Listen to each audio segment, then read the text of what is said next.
remember the first time that I thought to myself, I want to be a racing driver is I was about probably 13 or 14, and we went to Phillip Island and watched a supercar race.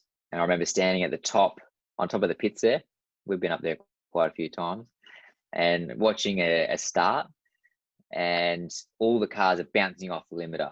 You know, it's so noisy. There's so much.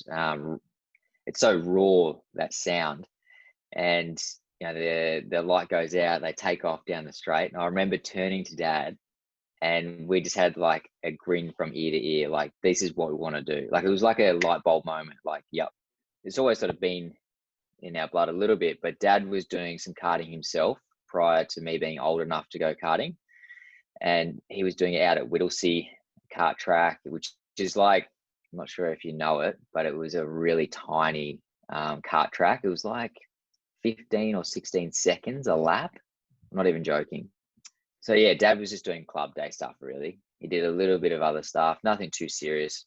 And then he decided to get me, or introduce me to it. And he literally had one of his old go-karts, and he chopped a section out of it in the middle and shortened it so I could, you know, actually, I could reach the pedals. I think I was probably about 7 at that time, but I didn't race until I was 8. Dad was happy to stop racing himself.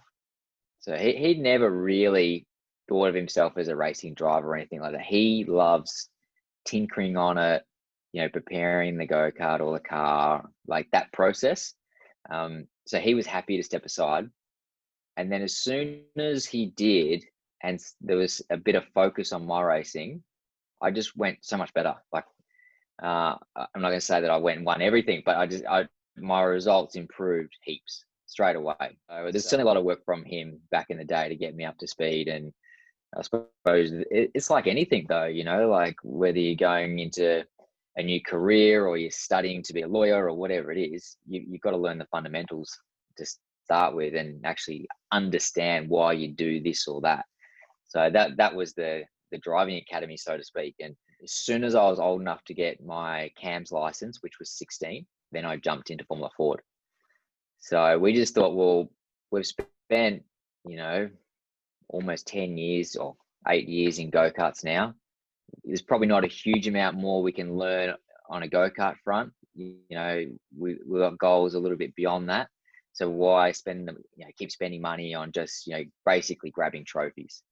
So I jumped into Formula Ford and did state series, just Victorian state series. Obviously realized that doing your own things is a little bit tricky. But we'd always, as a family, we'd prepped our own go-karts. We're going to prep our own Formula Ford. We're going to learn all about it. But in, like, I think it was year 10 or 11, you'd have sport on a Wednesday. And instead of doing sport in the afternoon on a Wednesday, we had a mechanic working for us at the time, prepping this thing, and just part-time, but he'd help us on the weekends and when we went testing. And he'd come pick me up from school and take me to Calder Park. And then I'd spend the afternoon at Calder Park testing in the Formula Ford. And Dad would drive the trailer to Calder. He'd be ready to go. Like, I literally just pull my helmet on and all that sort of stuff, and out I'd go. So it was that was sort of my introduction to it.